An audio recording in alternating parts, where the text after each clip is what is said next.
I had sent everybody Andrew's bio, and I didn't think it was necessary to repeat it because I sent it to everybody. And I think that you all know some great information about Andrew. But what I did want to do is provide you a little knowledge about how I met Andrew. The first time I met him was at one of our conferences in Arizona, and he was the keynote speaker. And I loved his talk. I actually, after hearing it, was so encouraged and inspired that I reached out to a gentleman that was newly diagnosed that was having a very difficult time navigating through it, and told him about Andrew and his talk. And I never forgot it. And I was really impressed that Andrew is a big part of the Facebook page Scleromen, and is there for almost 300 members that have an opportunity to all come together for a man's perspective in scleroderma. And I love that he does that. But I wanted him to do something with us. So I reached out to him on Facebook. I didn't even know if I was going to hear back from him, but I did. And when I did, we set up a phone call and we had a wonderful conversation. And like I said, the people that I've met living with scleroderma aren't just somebody with scleroderma. They are people that I'm so fond of. And I really appreciate Andrew and consider him to be somebody that's now a friend. So I appreciate, Andrew, your time, your efforts, everything that you do to bring awareness to scleroderma, everything that you do to keep this inspiration, the example that you set living with scleroderma is something that we all wish to mirror. So I just want you to know how much we appreciate you, and we thank you for being with us today. Well, Tina, thank you very much. And, you know, for all of us on this call today, it's been one hell of a journey. I just surpassed my 21st year anniversary on June 29th.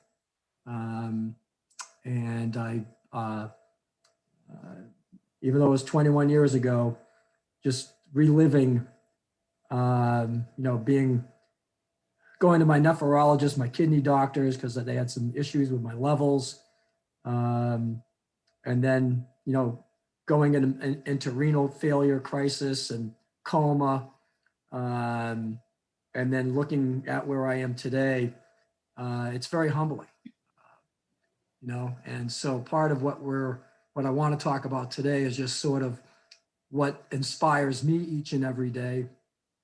And, you know, whether it's with the guys on the Scleromen, the other scleroderma pages, and just the family that we've really we've created. I mean, it is truly a community that is one that is tight, is strong.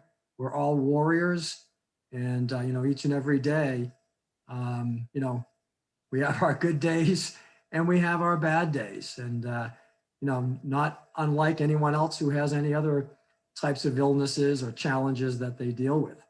Ours are just a little different in that respect. And so what I wanted, it was interesting, you know, Tina, before I came on, I did jump onto the Scleromen page.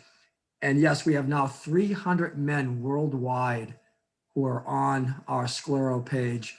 And in 2017, when I did the keynote in the Phoenix area, I looked at my notes from then. We had just over 45 men. Wow. So just in a 4-year period, we've grown from 45 to 300. And again, men all over the world, Africa, the Australia, of course, the UK, Germany, Italy, Spain. It's incredible. And no matter the language barriers, we all get it, you know, and we're a great family. So what I wanted to do is to just share with you the PowerPoint that I did during my talk in 2017. And I apologize if I do some coughing, but like some of you, I have interstitial lung disease. And so sometimes I get a little winded, a little too quick. So I'll try to plug on here as we go through. And one of the things that's important is that, and again, you know, it's kind of crazy. I look at nothing, nothing happens by coincidence, I think. And, I've always been one who has been an overachiever. And I've always looked at the fact that, I followed my blueprint the way that God had put it together for me, not realizing that part of that blueprint was to be afflicted by scleroderma. But I think it was supposed to happen to me. I think that was part of what my cause is. We all have a cross that we bear, and this happens to be my cross. And we can either shirk away from it, or we can be an advocate. And I realized that, I did motivational speaking before getting sick. And so I look at it that maybe, God chose me so that I could continue to advocate, collaborate, bring people together, and let people know that, yes, behind every dark cloud is hope. There's going to be some days where we might not think so. Believe me, I've had my days. I call them my pity party. But when I have my pity parties, I'm the only one that I invite. So that's something that I learned 21 years ago. So the first thing that I wanted to talk about are, again, the faces of scleroderma. I think it's important that, when I first was misdiagnosed in February of 99, finally diagnosed in October of 99, and then went into renal crisis in June of 2000. Like many of us, I thought I was the only one that had this disease. I thought I was alone on an island. And back then in 2000, they had absolutely zero statistics on men. Basically when I, was finally diagnosed, it was probably, it was that punch in the gut, that one where all of a sudden I was 40 years old and I was on the high roll. I mean, I was incredible job doing a startup.com company. Life was great. And then all of a sudden, you get that proverbial punch in the gut, and all of a sudden you're facing your mortality at 40 years old. But as I got to meet people, I realized there's so many faces. And this one's Chanel, who is just an incredible warrior. She went from stem cell, from having a feeding tube to not needing a feeding tube anymore. Then, of course, Linda, I bumped into her at several of the conferences, another sclero warrior, sclero sister, if you will. And then my favorite person is Joyce in the upper right-hand corner, Joyce and Kim from Philadelphia. I met them and they actually adopted me as their son. So I'm officially adopted. But these people are so inspiring, and you want to talk about, which I'll mention, about how we need to have a support system around us. Kim, her husband, is an incredible support system. He knew before they even started dating what she had, and he didn't care. And he goes to her with all the doctor's appointments. He travels with her. She has a support group in Philadelphia. And I just love these people. And, so I wanted to share some of the other faces of scleroderma that you may or may not know. So the fuse was lit. I can remember when October of 99, when I finally met with a rheumatoid arthritic specialist and did some testing, and he came out and he told me, "You have scleroderma." And I'll never forget, I said, "Sclero what? What?" And I'm sure many of you had that say, "What the hell is scleroderma?" And I'll never forget when he told me, he says, "Well, 80% are females and there's a 50% mortality rate." And I just remember my knees getting weak. I got sick to my stomach because, again, at 40 years old, you've got still half a life to go. And all of a sudden that was being jeopardized. And I hear this from so many people, what is scleroderma? And what's interesting, since 2000, even before I got involved with the association, I would, as I said, I was a motivational speaker. And I'd go around the country speaking at leadership conferences and, sales conferences or whatever it might be. And I would ask people, who's ever heard of scleroderma? Because I would always tell a little bit of my story. And I'd be lucky if maybe 10%, 5% of the hands would go up in a crowd. But then as 2010 hit, 2012 hit, 2015 hit, all of a sudden, it was like 30, 40, in some cases, 50% of people's hands would go up. So to me, that's encouraging to know that more and more people are starting to understand, what this disease is. And again, it's, as I said earlier, it's just, it is what it is. We have it. I call it the uninvited guest. We, That's a good one. so if it knocks on your door next time, just don't open the door. But it's there. And there's a whole psychological aspect that I'll cover, but to me, I found it was important. But then we always hear from people, but you look fine. You look good. If they only knew internally, the issues that we have, and even externally. And I talked to so many people on the Scleromen site, other scleroderma pages, where they even hear this from their spouses. They even hear it from family members. And that's why I say it's so important to have a support system, because, without it, we do feel like we're sort of floating by ourselves in a raft without, without it being tethered. And it's just so important that we need to have that love around us, that support around us, but also that understanding. My family, my girlfriend, I just can't say enough about them, that they're always there for me. And to me, that's, excuse me, to me, that's very important. So my journey went from despair, because there were no, this was after I had gone into renal failure in June 29th. As I said, I was rushed to the ER with a blood pressure of 270 over 170. I had hemorrhaging in the brain, the left ventricle of my heart collapsed. And because my kidneys shut down and my whole body, lungs and everything were filling up with liquid. And pretty much the doctors just, my cousin was there who lives in Phoenix.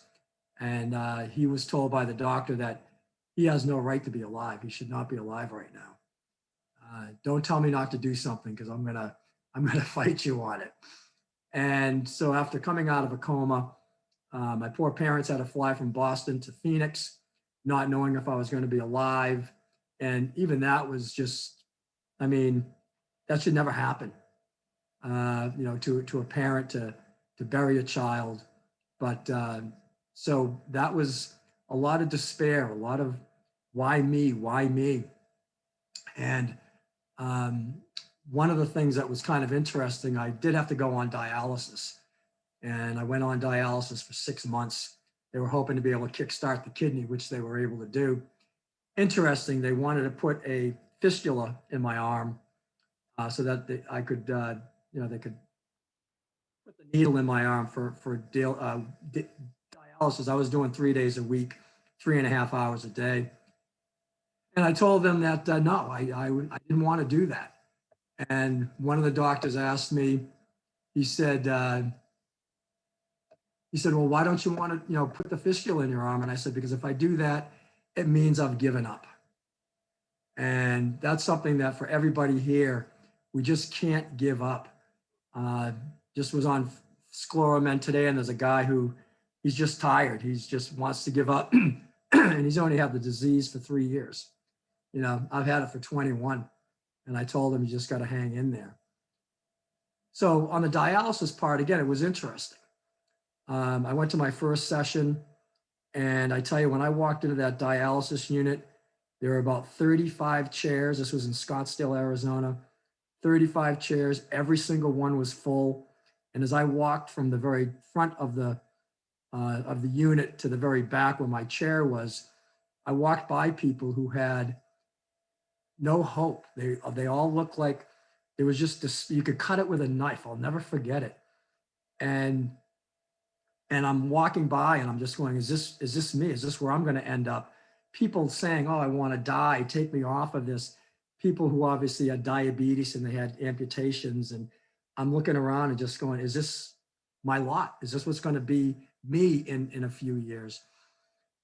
And so I got home that first night, and I'll never forget, I laid in bed, actually afternoon, I went to bed because the dialysis just kicks your ass.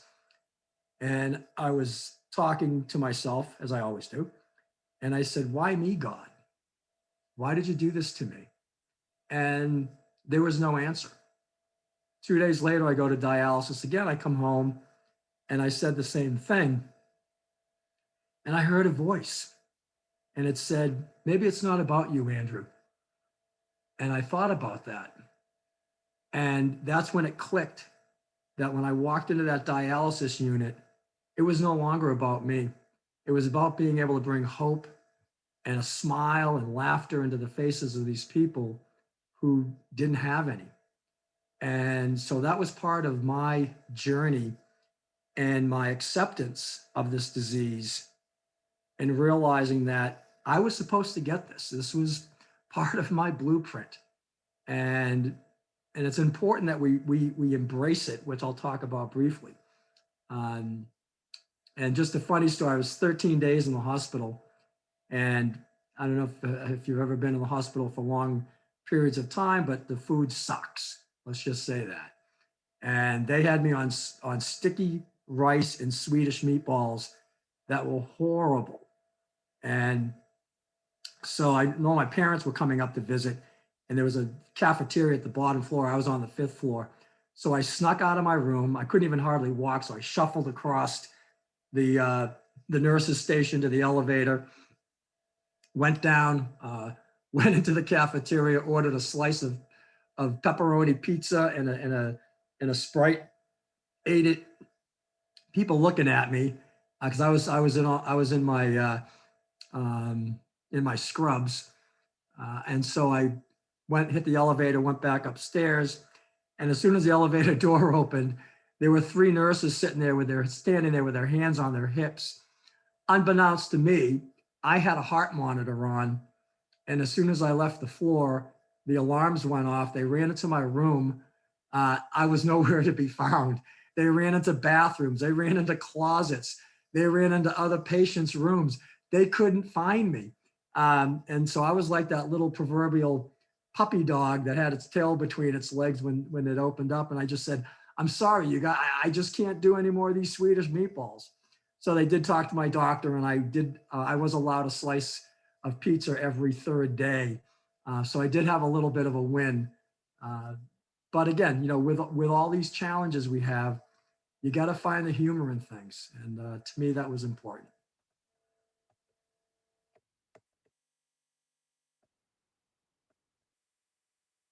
It's also important. I know many of you do practice this, but we've always got to keep that balance of our mind, our body, and our spirit. And they all have to be something that we're working on, something that we continue to build upon, because without these 3, we're gonna struggle. And so it's important that you make a list of the things that you need to do on, what to do regarding building your mind, building your body, and building your spirit. When I talk about hope, which is what this topic is about, I come up with an acronym. The H stands for heal thyself, because it's really important that, we have to be our own advocates. Believe it or not, I was the one who discovered that I had interstitial lung disease.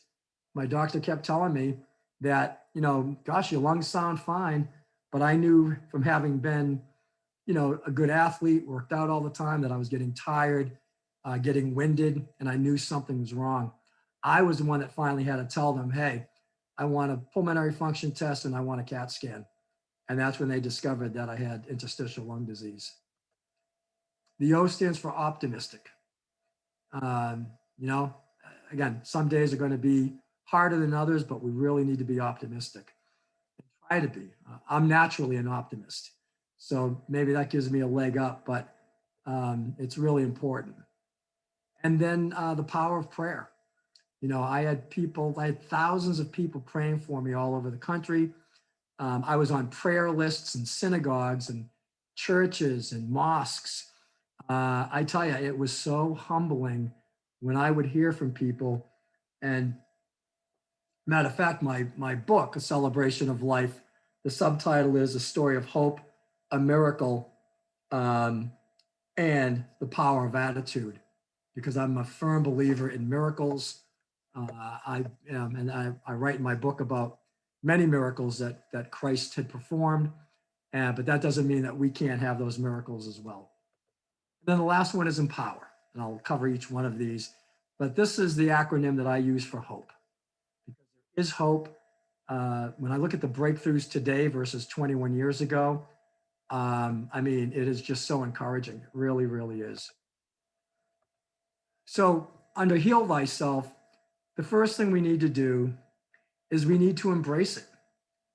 Before you can beat anything, whether it's a competitor on the tennis courts, or a competitor in a sporting event, you've got to embrace it, and not be in denial. I know more people who initially denied that they had scleroderma, and when they finally realized it, in some cases it was too late, and they have passed.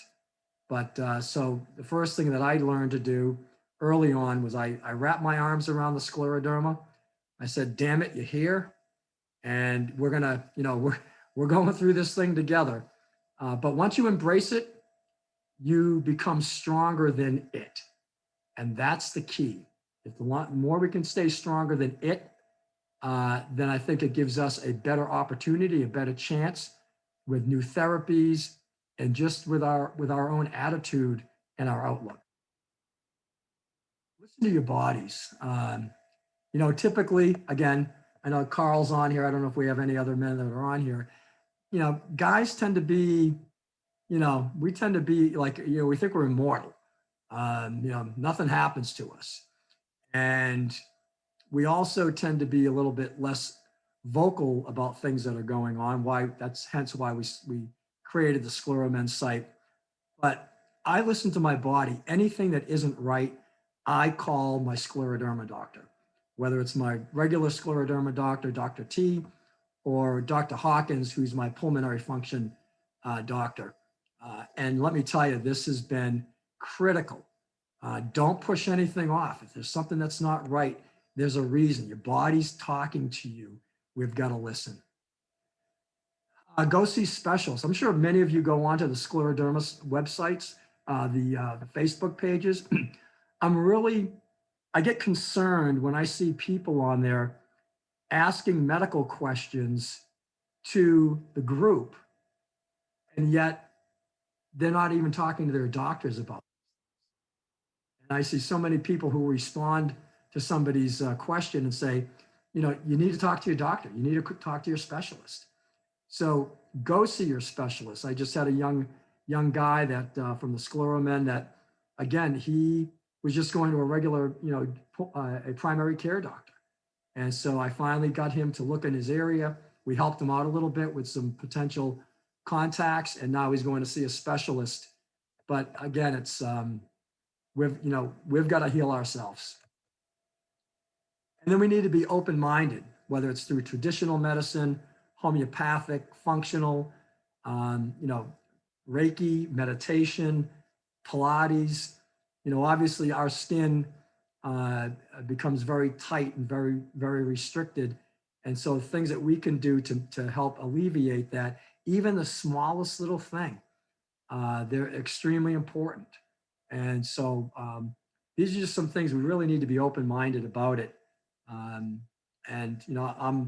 actually now on OFEV, which is a new experimental drug. And in 1 year, my fibrosis has not increased. And so again, we're all different. We all know that. Everybody's affected a little bit differently. But 21 years ago, obviously, there was no OFEV. There was no CellCept. So it's And it's important that we talk to our doctors and get as much of this information as possible. Optimistic, again, can't be in denial. You got to accept your fate. This is who we are. This is what we have. You can't drop it off at the corner and hope it runs down the street. That ain't gonna happen. It's here, and so we can either, I'll never forget the line. One of my favorite movies, Shawshank Redemption, when Morgan Freeman's sitting with Andy Dufresne, or Red. Morgan Freeman was Red, and Andy Dufresne says, "Red, you got to get busy living, or you got to get busy dying." And those are our options, guys and gals. So it's really important that we accept our fate, because it opens up so many possibilities. Again, always strive for a positive attitude. I know some days are easier than others. Some days we have our tough days, but that's where, again, that's why we're sclero warriors. We're sclero sisters, sclero brothers, because we're in a battle every single day. And we just gotta, as I say somewhere in here, you got to bring your A game. And I realized early on that if I let it become stronger than me, it was going to kill me. And I've always continued to strive to be stronger than it in whatever way that might be. Because we need to persevere through our storms. We know we all have storms. We all have ups and downs. We all have, discouraging news from our doctors, but we also have encouraging news from doctors. So it's all part of that whole process of just trying to be as optimistic as we can and try to be positive. If we're negative, then negativity just creates a cycle within us that spirals us. And again, it's, as I tell people, it's you got two choices when you wake up in the morning. Either I'm going to fight this thing or I'm not going to fight this thing. And again, that's where our own choices come into play.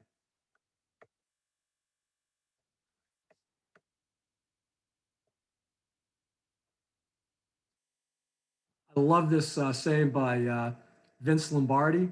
It's not whether you get knocked down, it's whether you get back up. And I know for everyone on this call, you guys get up. Some days it's easier to get up than other days, but we're still getting up. And, as long as we continue to fight, then we'll find more and more therapies and medicines that are going to help us, live our life a little bit more fuller. It's always going to be in us. So we've got to be able to find things that help us out. Again, prayer, the spiritual side of things. Early on, I put it into God's hands. I knew that this thing was too big for me to handle on my own. And I had daily conversations with him. And, I told you about the dialysis where I heard a voice say to me, maybe it's not about you, Andrew.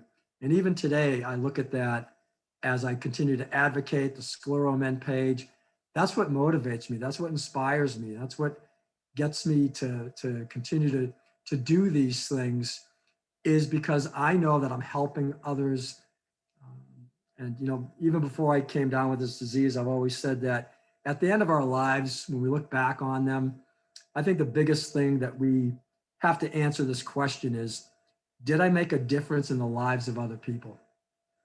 Whether it's hearing some of you talk about your grandkids, that's making a big difference in their lives.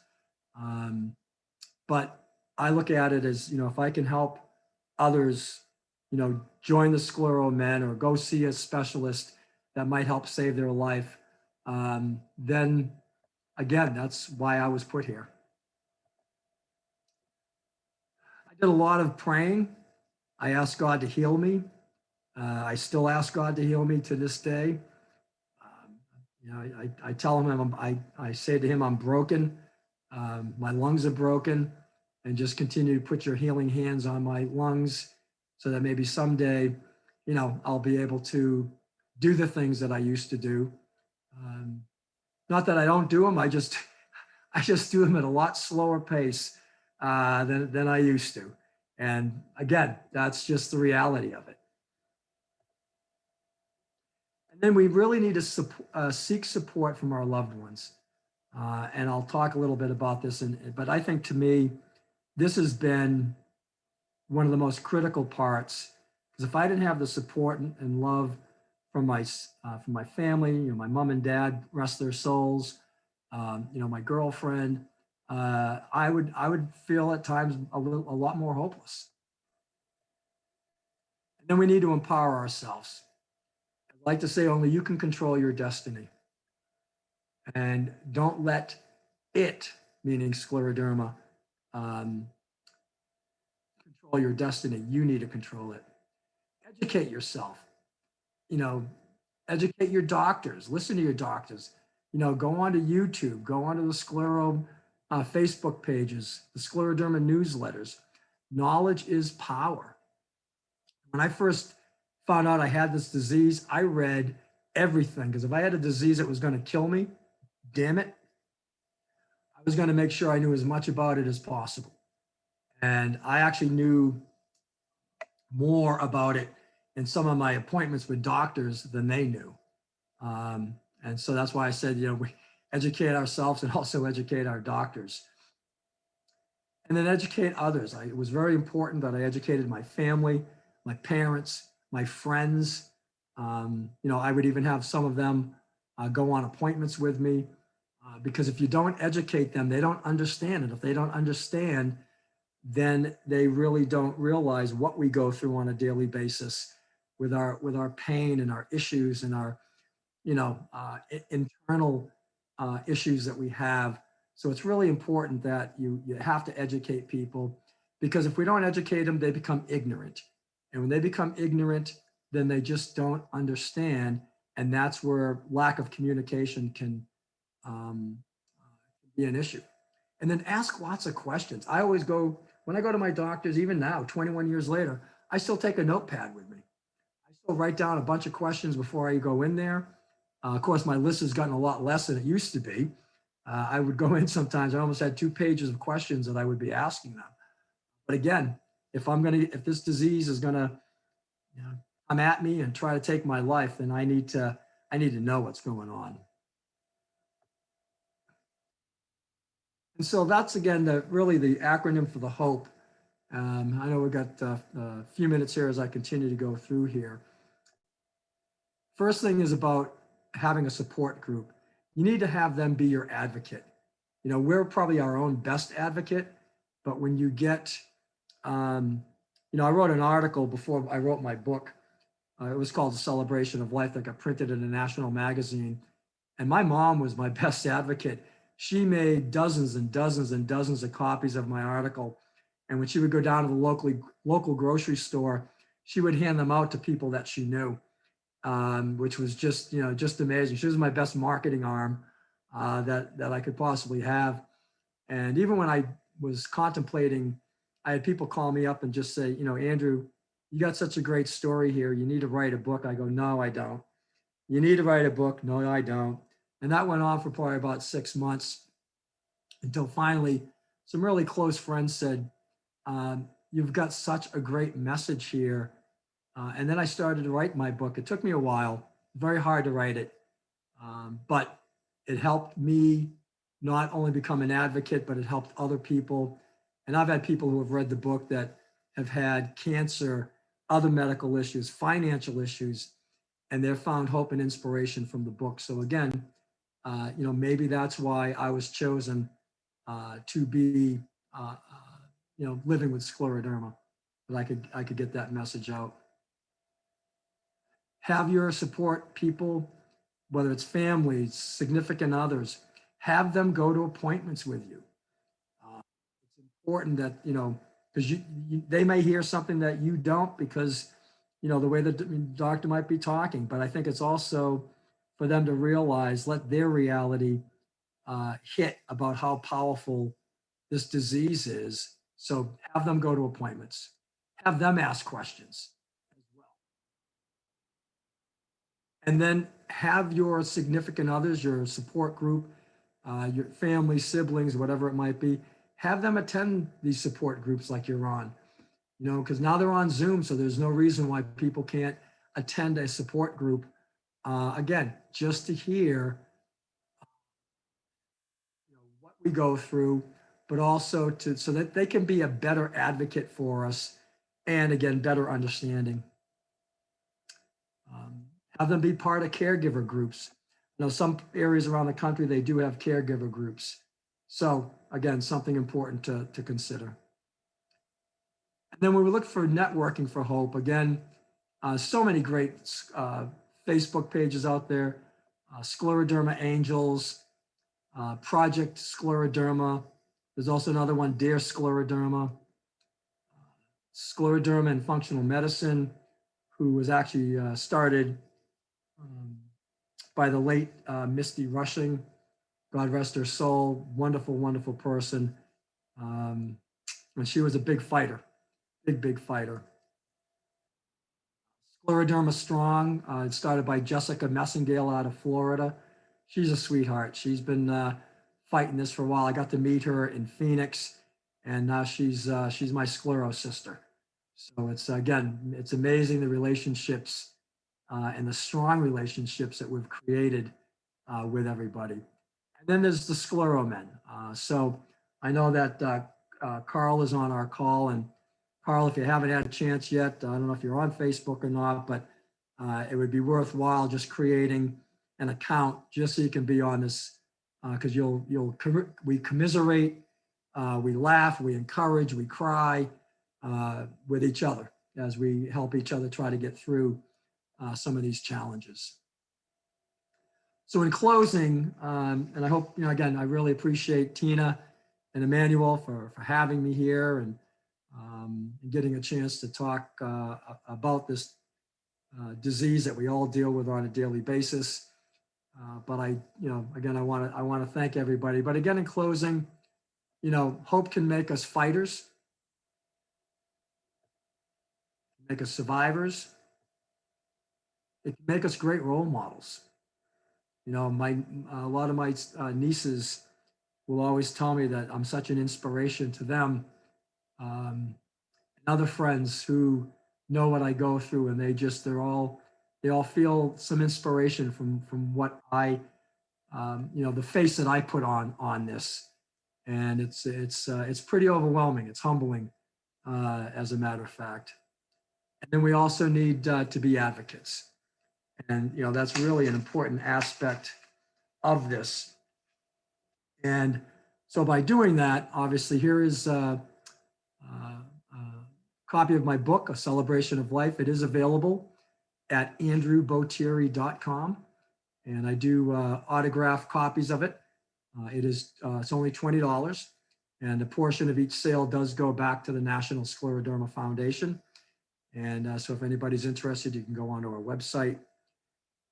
And I know that maybe somebody can put it up, but is anybody's birthday today, July 10th?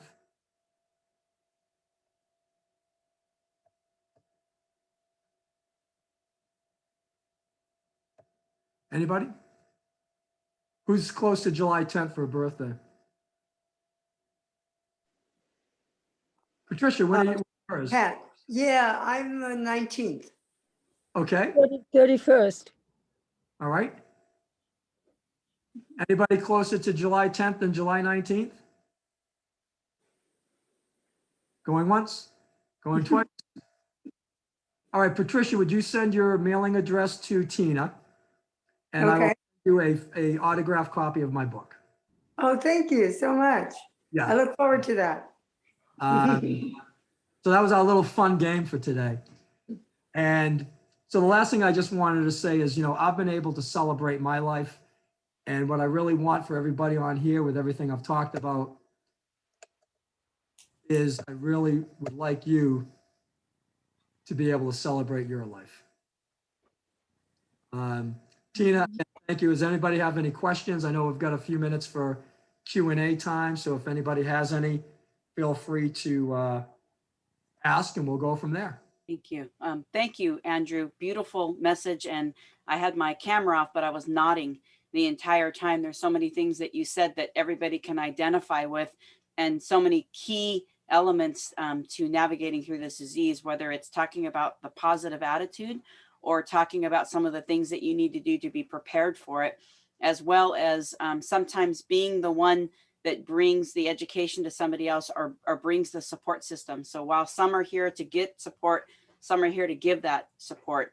And just that's what we all do. We empower so you live the best life that you can with scleroderma. So I'm so thankful of all the key things that you talked about during this talk. I get these little tickles in my heart each time you bring up these different areas. And so I just wanted to say thank you, and then open up the floor to anybody that wants to talk. If we could take your screen down, and that way we can see everybody. Does anybody have any questions? You can type it into the chat box, which is usually easier. Or if I see anybody put their hand up, I'll call on you. And if it's not a question, maybe you just want to tell Andrew something.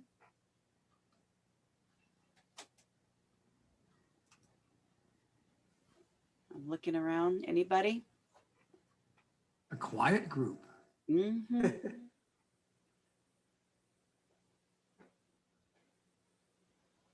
Melissa, can you unmute? Hi there.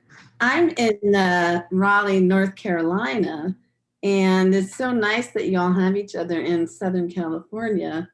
We have this small little group over in Durham, which is not too far, but it doesn't have this virtual presence, and it's just been very nice to hear somebody like me talking. It helps a lot, so thank you. Absolutely. So glad you came, Melissa. You're welcome to come anytime. I'm going to come to your virtual ones, but when you start going live, maybe you can hybrid it so those of us aren't in California can listen along. We've been thinking about how we can do that, and I would like to try to find a forum for that. So definitely. I love seeing people from all over that we come together in the name of scleroderma. So I'm so glad that you're here and that you got something out of this talk. It did. Thank you. And it's nice to be located near Duke, where they have a nice scleroderma center. Yeah, they do. Yep. But unfortunately, I haven't found my local people. That's But you think I would, since So you have maybe, a center. Melissa, maybe Yeah. that's something you can start. Yeah. Maybe we could talk to them. Maybe we can help, even though we're over here. Maybe we can help. Okay. Thank you. I'd like to. Absolutely. Excellent. Tina, I had a question for Andrew. Can you talk about what he went through, the name of the facility in Scottsdale? I'm curious. She lives in Arizona, Andrew. Well, I didn't actually go to a facility. I had a, and I can't remember his name. He was on Scottsdale Ave. But Road. I actually was at I was rushed to the Arizona Heart Institute Okay. hospital when I collapsed at my nephrologist right down the street, Dr. Chris Machetian, was just a phenomenal doctor. And then I had to go over to Barrows Neurological Institute in downtown Phoenix because I was showing symptoms of a stroke patient, especially where I had such a high blood pressure. I mean, I came out of my coma. I didn't even know my name. That's how pretty devastating it was. But I know, and that was 21 years ago. I know now that in talking to some others that obviously, Scottsdale, Phoenix, a lot of the doctors, and again, it's why it's important to get a rheumatoid arthritic specialist who specializes in scleroderma. I think that's really the key because, they're going to understand, just like Dr. Machetian did 21 years ago, he knew what to do and what not to do, while some of the ER doctors had no idea what to do Right. when it collapsed. Thank you, Andrew. Janine, you wanted to say something? I just want to thank Andrew. About 3 years ago, a person drove over 100 and some miles, a gentleman, and he came to the meeting. He was very pleasant and he shared, but he said, "There's all women." And he said, I could tell he felt isolated. And as much as I wanted to help him, he did not come back. So I have been sending him, notices anyway, and I sent this one to him, and I will send the recorded version. And I hope he will contact you, because I know as a man, he felt very alone. And so I'm hoping that's where this goes. And I want to thank you so much. I have two men, and so I really, really appreciate your doing this. Well, Thank thanks, you. Janine. And what you might also want to do is when you email him, send him the link to the Scleromen Facebook page. You can just go into your search bar in your Facebook page and just type in Scleromen, and then the link will come up in the URL. You can just copy and paste that. And I would, love to see him join our group. Yes, I'm hopeful, that he will. Great, thank you. Janine, maybe this talk and you sending it to him will be the thing that allows him to take that next step. Sometimes they just have to hear it. And maybe when he hears some of the genuine moments that Andrew shares, these things that aren't always easy, maybe that will be that connection for him. So I'm glad that you're going to do that. I wrote down Andrew's email address, and that's the first thing that I will send with a note along with this video. And sometimes people feel comfortable. They're sort of anonymous on email if they're, hold back and can get the feel of who they're talking to. So I will send Have him, Janine, have him email me directly. That'd be great. Yeah, and I'll share the information in my recap. I'll make sure that the Facebook page is on there, and then Janine, I'll make sure that you have his direct contact as well. Okay. I appreciate that. Yeah, I always do introductions to gentlemen, and I have a bunch of warriors. Carl is one of them that I introduced because I love what they bring to the table to some of the new gentlemen that are newly diagnosed. And everybody has a different personality and a different perspective. And I think that everybody needs that.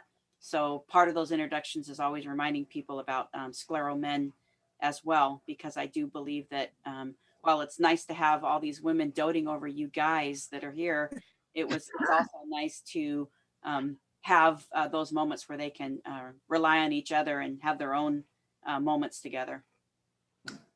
Annie, you have your hand up? Hi there, Andrew. I just wanted to thank you for sharing all your information with us and your story. How did you start writing your story? Like, people have said that to me a bunch of times too. Like, I have really bad hands and stuff. So I'm like, how am I supposed to like start, writing stuff? Like, how did you start gathering all your ideas from your head about your life and then like writing it down kind of thing? Yeah, and that's a great question. Now, first of all, there is a program out there called Dragonfly, where you can actually talk and it will type for you. I was fortunate that, my hands, even though early on I started to get the claw, once I came off of dialysis, it was amazing. My hands, well, they're still tight, but I had lost my ability to play guitar, which I'm a musician. And now for the last 17 years, up until getting interstitial lung disease, I had been gigging out, 2-3 hours on the weekend at different restaurants and pubs and stuff. And so to me, that was again a victory over this disease. But I think it's important that I just started to jot down stuff. I actually had daytime. I keep my day timers. So I could actually go back through my day timers all the way back to, 99 and see what doctors I went to, when I went to them. And of course, having some notes that I had taken as well as part of that.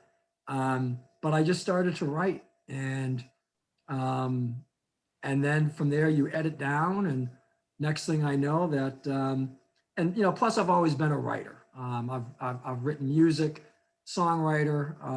I used to write poems when I was smaller, younger. And so, but I've always had a knack for it. But everybody on this call has the ability to write a book. We all have it within us. It's just taking that first step. Thank you. Pat, I think you had a question. Yes, I did. Andrew, I just wanted to tell you how much I appreciated what you said about the power of hope and the power of attitude, because I noticed that when my attitude changes from bright to dark, I certainly feel the symptoms of scleroderma much greater, much more so than I would if I didn't have a dark or a negative attitude. It just makes such a difference. So I really work at when I start feeling down and start into that pity mode, as you mentioned, that it really makes a difference, to try to stay up and try to look forward and look ahead and look with optimism. And because it will really make a difference in how you're going to feel physically as well. Yeah, no, you make such a good point. And we have within us, all these different chemicals. And when we have a positive attitude, we actually release happy endorphins that go through our body and create, again, that mindset. And it is a mindset, it's a discipline, it's an attitude. But it just, you got to make sure that you bring it every day. So thank you, Patricia. And also the power of looking at what you're grateful for, correct? Yeah. Yes. What are all the good things in our lives? Yes. Yes. Thank you. Can I tell you guys that I met Pat back in the day when I was working at UCLA in 1990. I've known her over 31 years. She's Wow. been a patient since the 70s, right, Pat? Yes. Oh, yeah. So just so you guys know, there is life after being diagnosed, and while Sure it's is. different from everyone, there is life after being diagnosed with scleroderma. We don't know what that path holds for us, and we don't know if you're going to have a bumpy road, but you keep going. And I love what you said about acceptance and about getting to that place. And I think I told you, Andrew, and many of you know, I have a habit of pushing people to that place before they're ready. And they get really irritated with me, but I do it because I know that once you're in that position of acceptance, you go so far. And so, you learn that from experience. And I just, you almost want to jump into the body and help them get to that place. So I really appreciate you saying that. It's such an important thing, Andrew. And sometimes maybe they just need to hear it from a fellow warrior to understand how to get to that place. So thank you for saying that. You're welcome. Does anybody else want to say anything? Penny, can you unmute?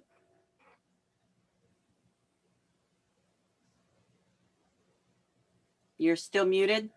Here. Oh, I was just going to ask you to mention the conference. I was when we were done. Oh, okay. Okay. Thank you. That's all. Anybody? And thank you, Andrew. My brother has scleroderma and he lives in Spain. I'm not sure if he's a member of your group. I know you can't tell me, but I will encourage him. He might be. He might be. So Penny's one of our support group leaders for Whittier, area, and Penny has scleroderma. So that's a trip. We don't see that very often, Yeah. brother and sister. Yeah. With But scleroderma. he's much more severe, and he's been through in the comas and he wasn't on dialysis, but been through a lot. And I think he would really appreciate. He's going to look at the link because the time change is quite a bit different. Yeah. But I hope he's a member of your group. I think so. Great. But anyway, I appreciate you speaking. And like Jeanette, I've had men come usually only once, and I try to make the effort and hook them up with another man, but they just don't feel comfortable. And I try to imagine myself in a room of 20 men and me being the only woman. I wouldn't feel comfortable either. And That's so why we created the Facebook page. yeah, I'm so glad. And do you have Zoom meetings? No. Because that might be something just That'd for be me. like trying to herd cats. Well, we didn't know it was going to work, and you'd be surprised. Yeah. You know, and also Andrew knows that Jacob Davala, he's with the Texas Bluebonnet chapter, and a couple other gentlemen started, I think they call it the 20%.